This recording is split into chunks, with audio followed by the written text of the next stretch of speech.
세계적으로 미남으로 알려졌던 레오나르도 디카프리오라는 배우가 있습니다. 지금이야 후덕한 이웃집 아저씨가 되어서 살이 둥실 떠서 있지만 과거에는 어마어마한 미모를 자랑했던 배우입니다. 그런데 그 배우가 아주 젊은 시절 찍었던 영화 중에 Catch Me If You Can이라고 하는 영화가 있습니다. 영화 내용이 대략 어떻게 되냐면 16세 소년이 가출을 합니다. 이유는 사기꾼 아버지에게 배운 이 사기꾼 기질을 감당하지 못해서 집을 뛰쳐나갑니다. 사춘기 시절 엄마 아빠의 충돌로 인해서 이 가정이 더 이상 지켜지지 못할 것이라는 두려움에 뛰쳐나가 버린 겁니다. 16살 소년이 미국 땅 한복판에서 무엇으로 먹고 살 수 있겠습니까? 배운 것이 도둑질이라고 사기꾼 아버지에게 배운 이 사기꾼, 특별히 위조에 관해서 어설프게 도전을 합니다. 수표를 위조하는데 아주 어설픈 손길로 위조 수표 한 장을 만들어내는 겁니다. 그리고 은행에 가서 바꿔주세요 하고 내밀었습니다. 바뀌었을까요? 안 바꿔주죠. 16살 소년이 덜컥 수표를 내놨는데 누가 바꿔주겠습니까? 대차게 거절당했습니다. 쫓겨났습니다. 은행문 앞에 털썩 주저앉아서 도로를 멍하니 바라보고 있는데 택시 한 대가 쓱 하고 들어옵니다. 그리고 사람 한 사람이 내렸는데 수많은 사람들이 그 사람이 내리자마자 환호하는 겁니다. 자세히 봤더니 그 사람이 입고 있던 제복, 특별히 항공사, 비행사, 이 기장 옷을 입고 있는 이 사람을 보고 아무 이유 없이 사람들이 환호하는 겁니다. 은행의 앞에 있던 경비는 문을 활짝 열어주고 은행 창고에 있는 사람들은 이 사람이 뭘 하는지 무엇을 가지고 있는지 상관하지 않는 겁니다. 다만 그 사람이 내어놓는 것을 무조건 수용하는 것을 보고 내가 지금 이 모습으로는 아무리 뭘 해도 되지 않겠구나. 이 사기꾼이 다시 또 시작합니다. 세탁소에 가서 누군가의 이름을 팔아서 비행사 기장의 옷을 훔쳐 입습니다. 그리고 비행사 장난감에서 로고 하나를 예쁘게 뜯어내어서 수표 한 장을 또 만들어냅니다. 다시 은행에 갔습니다. 그 제복을 입고 만들어 놓은 그 어설픈 수표를 들고 은행에 갔습니다. 어떻게 됐을까요? 문제는 이때부터입니다. 덜컥 돈으로 바뀌었습니다. 한 번만 그런 게 아니라 이후로 수십 장의 위조 지폐가 쏟아져 나오기 시작한 겁니다. 그때서야 알았습니다. 이 주인공이 가만히 생각한 것은 내가 만들어낸 이 위조 수표가 문제가 아니라 내가 무엇을 입고 있느냐, 어떤 모습으로 살아가느냐가 사람들에게 보여주는 결과가 달라지더라는 것입니다. 사실 이 내용이 우리에게 굉장히 중요합니다. 왜냐하면 이 땅의 많은 사람들도 사람들을 판별할 때 똑같은 모습으로 판별하기 때문에 그렇습니다.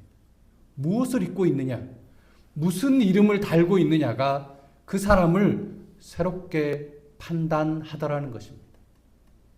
허름한 옷을 입고 있을 때 또는 멋지게 차려입은 그 사람을 볼 때 사람들의 눈길이 달라지는 것입니다.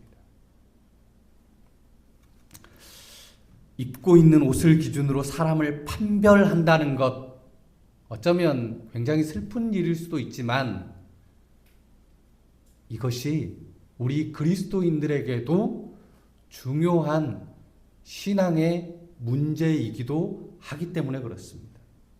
우리가 무엇을 입었느냐에 따라 사람들만 달라지는 것이 아니라 저 천국에서의 대접 또한 달라지더라는 것입니다.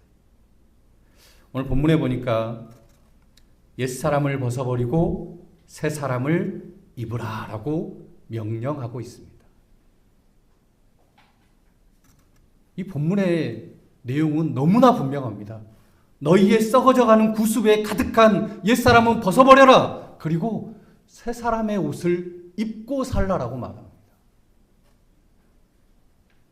이 내용까지만 하면 참 좋은데 그러면 우리는 무슨 옷을 입어야 할까?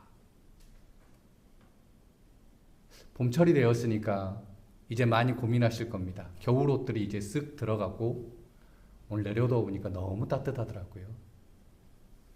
이 봄철이 되면 무슨 옷을 입고 나갈까 고민합니다. 추울까 더울까? 아니면 꽃무늬가 나을까? 아니면 민무늬가 나을까? 고민합니다.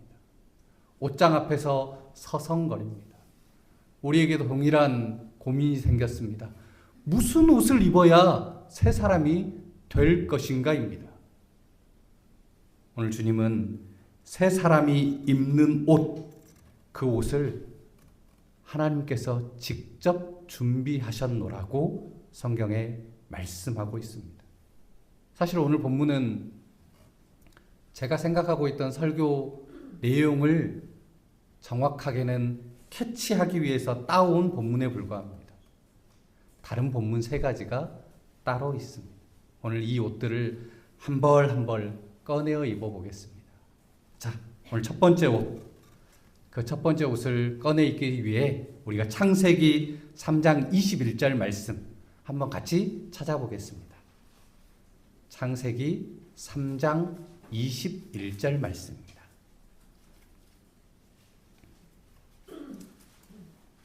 다 찾으셨지요? 같이 한 목소리로 읽겠습니다. 시작. 여호와 하나님이 아담과 그의 아내를 위하여 가죽 옷을 지어 입히시니라. 하나님이 인생을 위해 처음으로 준비한 옷, 그걸 뭐라고 표현하고 있냐면 성경에서는 가죽 옷이라고 이야기하고 있습니다. 왜 이 옷을 준비하셨을까? 이유는 분명합니다. 아담과 하와가 죄를 지었기 때문에 그랬습니다. 죄라고는 없던 에덴에 처음으로 죄가 들어온 사건, 죄로 인해 부끄러움에 가득 쌓여 있는 이 아담과 하와를 위해서 하나님이 지어 입히신 옷이 이 가죽 옷이라고 성경은 기록하고 있습니다. 선악을 알게 하는 나무 열매를 따먹지 말라라고 명령하셨는데도 불구하고, 정령 죽는다라고 경고했는데도 불구하고 아담과 하와는 이 열매를 결국 따먹어 버리고 맙니다. 왜요? 성경에 보니까 이유를 이렇게 기록하고 있습니다. 보암직도 하고 먹음직스럽게도 생겼더라. 또 뱀이 옆에서 자꾸만 살살살 꼬드기더라. 하나님의 약속을 정녕 무겁게 받아들이지 않았었더라라고 성경은 기록하고 있습니다. 선악을 알게 하는 나무 열매를 먹은 증상이 바로 드러났습니다. 뭐였어요? 부끄러움. 선악을 알게 하는 나무 열매를 따먹기 전에는 부끄러움을 몰랐습니다. 벌거벗고 다녀도 아무렇지도 않았습니다. 그런데 먹는 순간 그 직후에 아담과 하와에게 증세가 나타났습니다. 부끄러움이 찾아왔습니다. 자기의 온몸을 가리기에 바빴습니다. 왜 그랬을까? 뭐가 부끄러웠을까?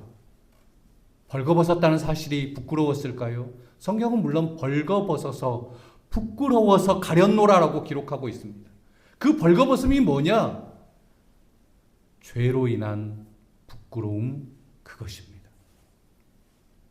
아담과 하와는 죄가 부끄러워서 이제 죄인된 삶을 살게 된 자신들이 부끄러워서 가리기에 바빴던 겁니다. 아담과 하와의 인생의 죄에 대한 결과와 책망을 하나님이 하십니다. 그리고 꺼내온 옷이 가죽 옷입니다. 왜요?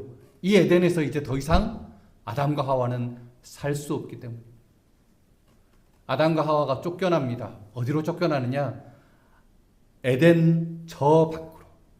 그런데 성경은 그 땅에 대해서 이렇게 기술하고 있습니다. 가시덤불이 가득한 땅. 수고하고 애써야만 일용할 양식을 먹을 수 있는 땅. 피땀 흘리고 찢기고 고통당할 수밖에 없는 땅이라고 기록하고 있습니다. 이 땅에서 금세 찔리고 찢길 아담과 하와가 불쌍해서 하나님은 옷을 입힙니다.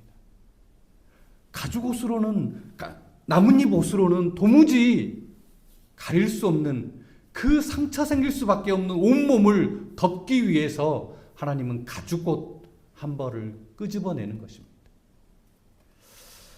그런데 가만히 생각해 보십시오. 이 가죽옷 한 벌을 내어놓기 위해 하나님은 뭘 해야 했을까요? 에덴 동산에는 죽음이 없었습니다. 죽음이 없는 그곳에서 가죽옷이 만들어질 수 있겠습니까? 하나님은 아담과 하와를 위해 첫 죽음을 선택하실 수밖에 없었습니다. 동물 중 누군가 하나를 불러서 그를 죽이고 거기에서 가죽옷을 벗겨냅니다. 가만히 생각을 해봤습니다. 이 동물이 도대체 어떤 동물이었을까?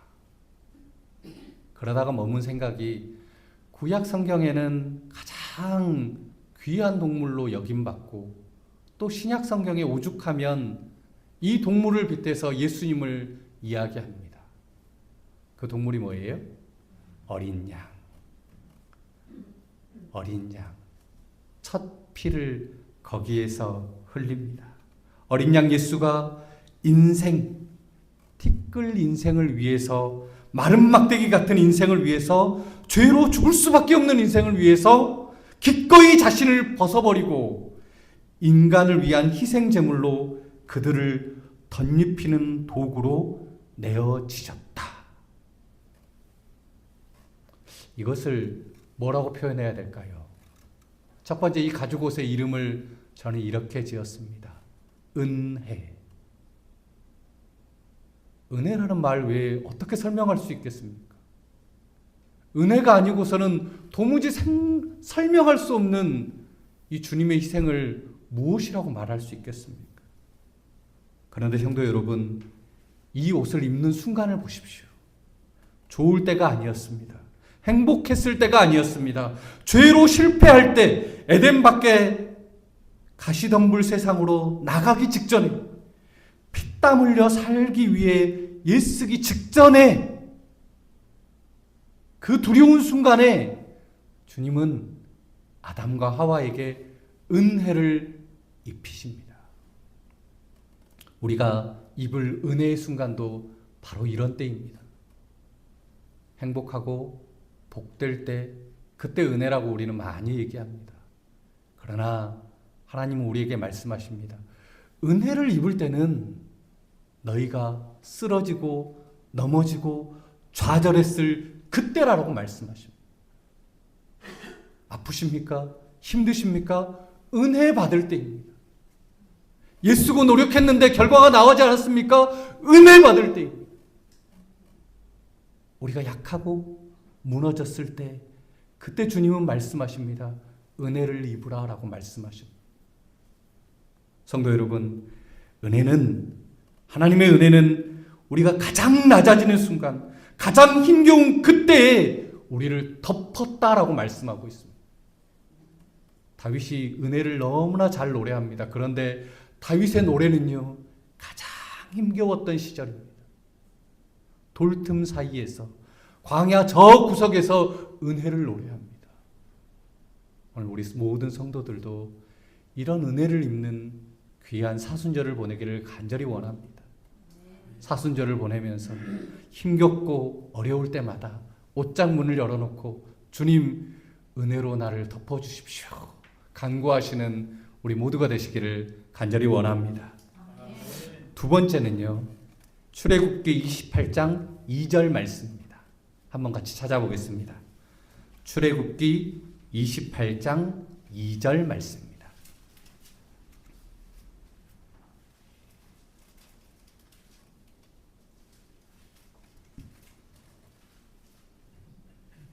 같이 읽겠습니다. 시작. 내 형 아론을 위하여 거룩한 옷을 지어 영화롭고 아름답게 할지니. 오늘 본문을 유의 있게 보셔야 합니다. 출애굽한 이스라엘 백성에게 언약궤를 만들라라고 하나님이 명령하시는데 그곳에서 일해야 될 아론을 위해서 옷을 준비하라라고 명령하십니다. 그런데 아론이 거룩해서 그 걸맞는 옷을 준비하라라고 명령하지 않습니다. 성경 본문을 내용대로 읽으면 아론은 결코 거룩하지 않습니다. 인생 아론은 거룩한 사람이 아닙니다. 거룩한 것은 지으라고 명령하신 그 옷,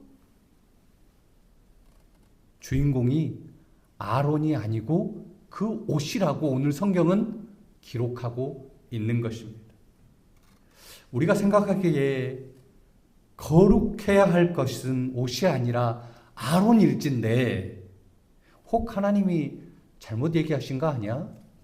생각할 수 있겠지만 하나님은 사람을 너무도 잘 알고 계셨습니다. 오늘 얘기하고 있는 이 본문의 장소가 어디냐면 시내산 산꼭대기입니다. 모세와 하나님 단 두 분이서 얘기하고 있는 겁니다. 그런데 이 깊은 얘기를 나누고 있는 동안 저 산 아래에서 무슨 일이 벌어지고 있었느냐? 아론이 한 가지 일에 골몰하고 있습니다. 무슨 일이었느냐? 금송아지 우상 만드는 일에 골몰하고 있었습니다. 모세가 내려와서 아론에게 묻습니다. 형이 무슨 일을 벌였습니까? 그랬더니 아론이 이렇게 대답합니다. 사람들이 하도 올라간 지 40일이 된 모세는 죽었는지 살았는지 모르겠고 우리를 인도할 하나님은 보이지 않고 그래서 금붙이 얻어서 던졌더니 금송아지가 걸어 나왔노라고. 말도 안 되는 소리를 합니다. 그런데 성경을 자세히 보십시오. 성경을 보니까 아론이 하나하나 깎아 만들었다라고 기록하고 있습니다. 아론은 우상 만들던 사람입니다. 심지어 하나님의 은혜를 경험하고 하나님의 능력을 경험하고 난 뒤에 우상을 만들던 사람입니다. 이 사람이 어떻게 거룩해질 수 있습니까? 이 사람이 어떻게 거룩한 대제사장의 역할을 맡을 수 있습니까? 그는 거룩할 수 없는 사람이라고 그 사실을 직시하라고 성경 기록하고 있는 것입니다. 아론 한 사람을 위해서 기록한 것이 아닙니다. 이후에 아론의 자손들, 수많은 대제사장들이 나옵니다.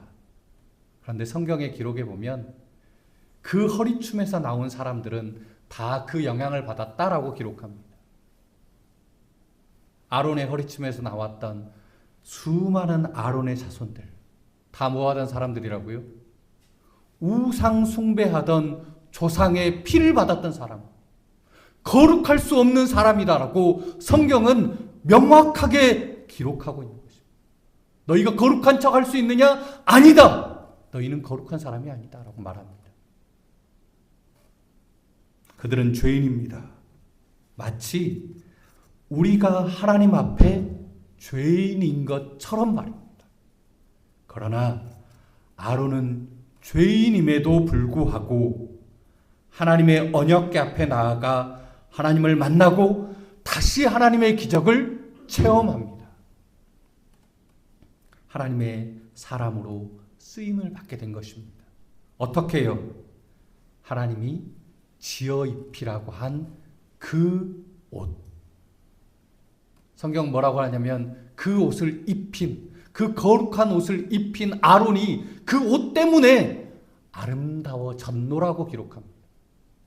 아름답다라고 말하는 건 사람 편에서 아름답다는 얘기가 아닙니다. 하나님 편에서. 하나님이 용서할 만한 사람. 그게 뭐예요? 거룩한 사람이 되게 하는 옷, 그 옷이 그런 옷입니다. 우리에게 이 사실은 너무나 중요합니다. 내 모습에서 내 모습이 거룩하지 못해서 하나님 앞에 나아가기에 너무나 못난 모습이어서 하나님 앞에 나아갈 수 없다? 성경은 얘기합니다. 아닙니다. 하나님이 준비하신 그 옷을 입기만 하면, 그 옷을 입기만 하면 너도 뭐라고요? 아름다워지고 거룩해질 수 있다라고 기록하고 있는 것입니다. 이 옷을 우리에게 하나님이 주셨습니다. 어떤 옷이냐? 여러분이 가지고 있는 가장 아름다운 이름, 성도라는 이름의 옷입니다. 예수 그리스도를 나의 주, 나의 하나님으로 믿는 사람을 성도라고 말하는데, 이 성도에게 주신 옷이 바로 이 아론의 옷과 같은 능력의 옷입니다. 성도 여러분, 우리 스스로를 보십시오. 우리는 죄인입니다. 그러나 예수 그리스도의 은혜, 그리고 예수 그리스도께서 덧입혀 주신 공의를 입은 사람이 바로 우리입니다. 이 옷을 입은 사람은 주님의 거룩함을 덧입었다라고 성경 기록하고 있습니다. 덧입은 여러분들의 은혜가, 덧입은 공의로 말미암아 하나님 앞에 늘 즐거움으로 나올 수 있는 우리 모두가 되시기를 간절히 축원합니다. 마지막 세 번째는요, 요한계시록 7장 14절에 있습니다. 이 말씀 마지막으로 찾아보겠습니다. 요한계시록 7장 14절 말씀입니다.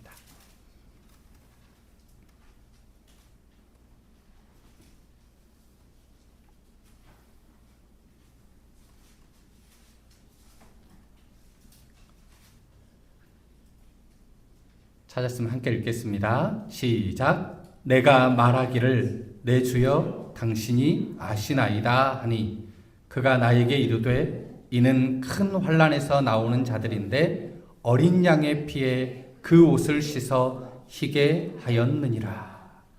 17절에는 이렇게 나옵니다. 이는 보좌 가운데 계신 어린 양이 그들의 목자가 되사 생명수 샘으로 인도하시고 하나님께서 그들의 눈에서 모든 눈물을 씻어 주실 것임이라. 이렇게 말씀합니다. 계시록 본문이 기록되어 있는 이 7장 말씀, 이건 계시록으로 따져보면 본론에 해당하는 내용이 기술된 성경 위치가 있습니다. 그런데 이 7장의 주요 내용이라고 하면 구원받은 성도가 몇 명이냐라고 하는 내용이 나옵니다. 14만 4천 명이라고 하는 숫자가 여기에서 나옵니다. 물론 이 숫자를 오해한 요상한 이단도 있습니다. 14만 4천 명만 구원받으니까 그 숫자 안에 들려면 열심히 해야 됩니다 라고 하는 사람들도 있지만, 이 14만 4천이라는 숫자가 성경의 기록으로 보면 완전 숫자에 완전 숫자를 곱하고 또 곱하면 나오는 숫자가 이 14만 4천이라는 숫자입니다.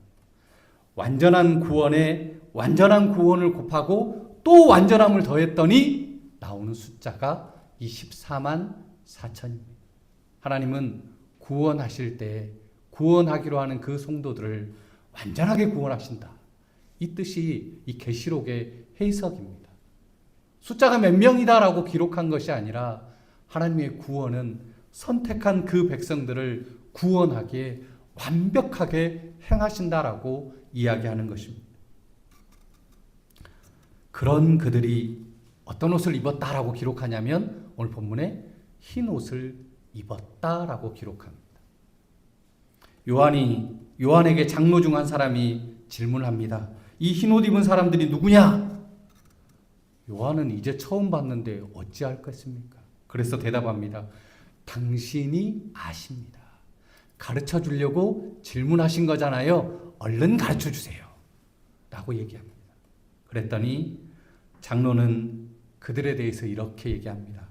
큰 환난에서 나오는 자들로 어린 양의 피에 그 옷을 빨아 희게 한 사람들이라고 기록합니다.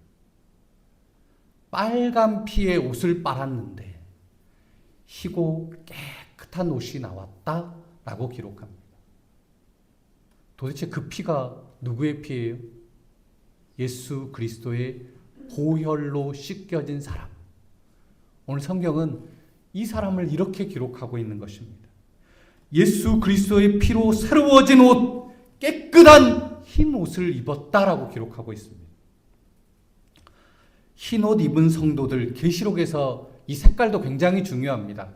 흰색이라고 나옵니다.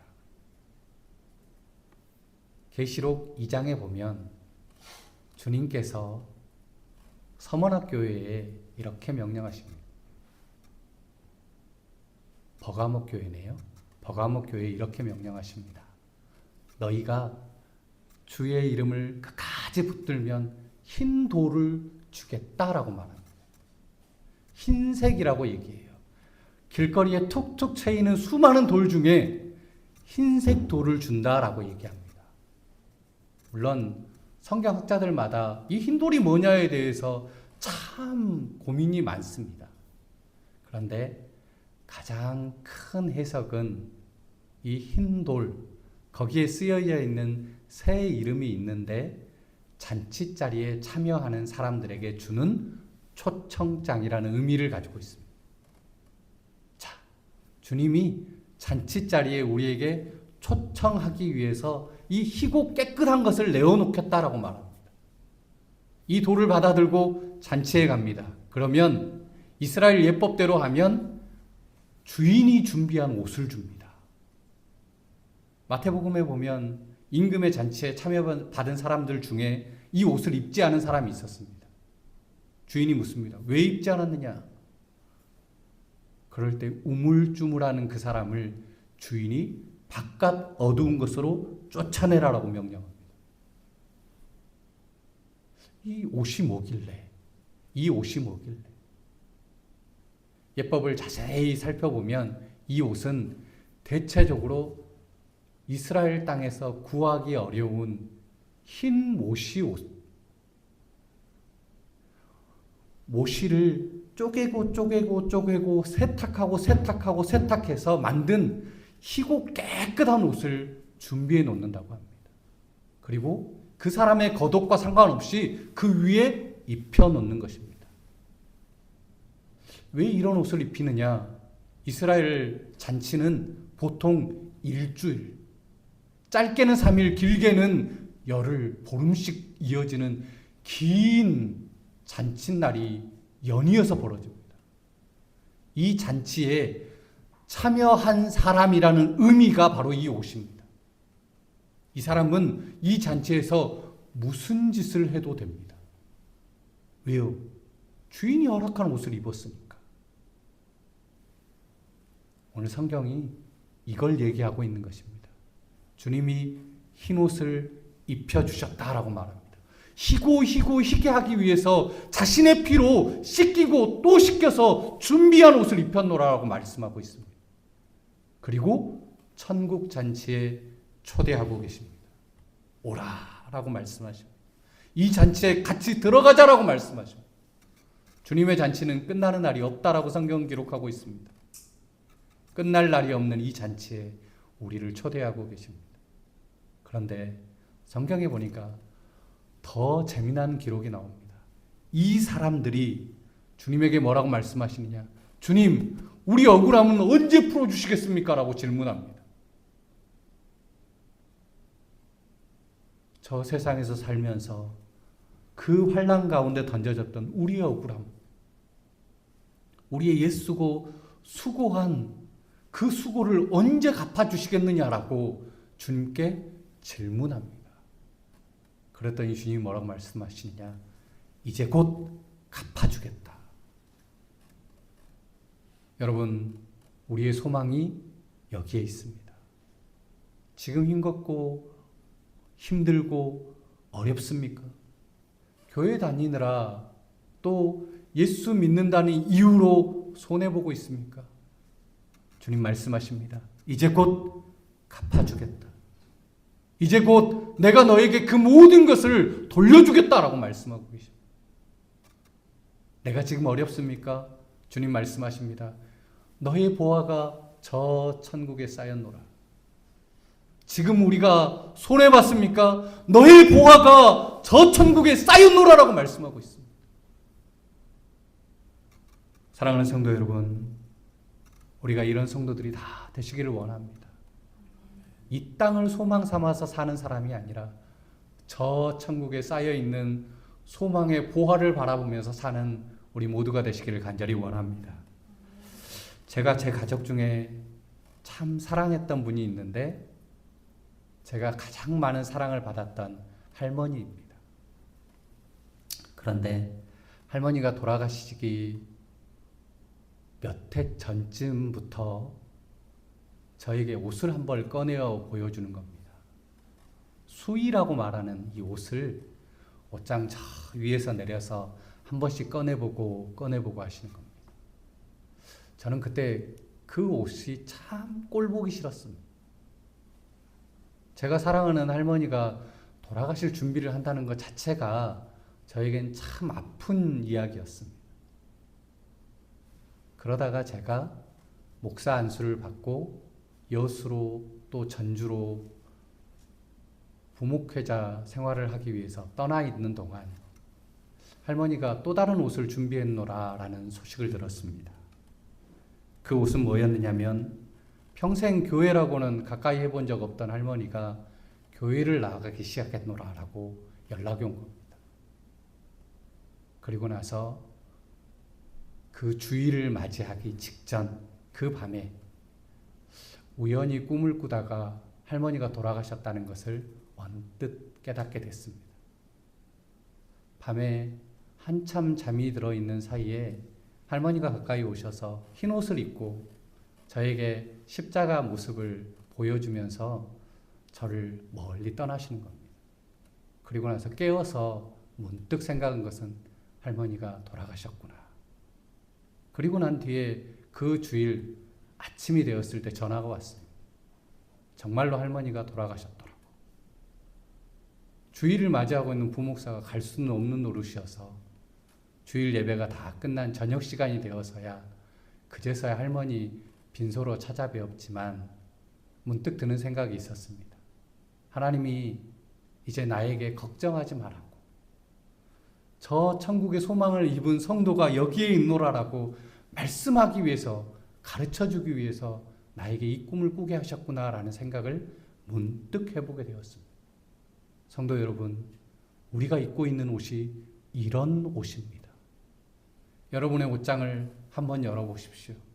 수많은 옷들이 있을 것이지만 그 중에 가장 귀한 옷 세 벌을 늘 기억하시기 바랍니다. 은혜의 옷, 거룩한 옷, 소망의 옷, 이 세 벌을 늘 기억하셔서 여러분이 때때마다 꺼내어 입으시고 주일이 되면 또 꺼내어 입으시고 이 교회당에서 주님을 사랑하는 마음으로 늘 가까이 하시는 우리 모두가 되시기를 간절히 축원합니다. 기도하겠습니다.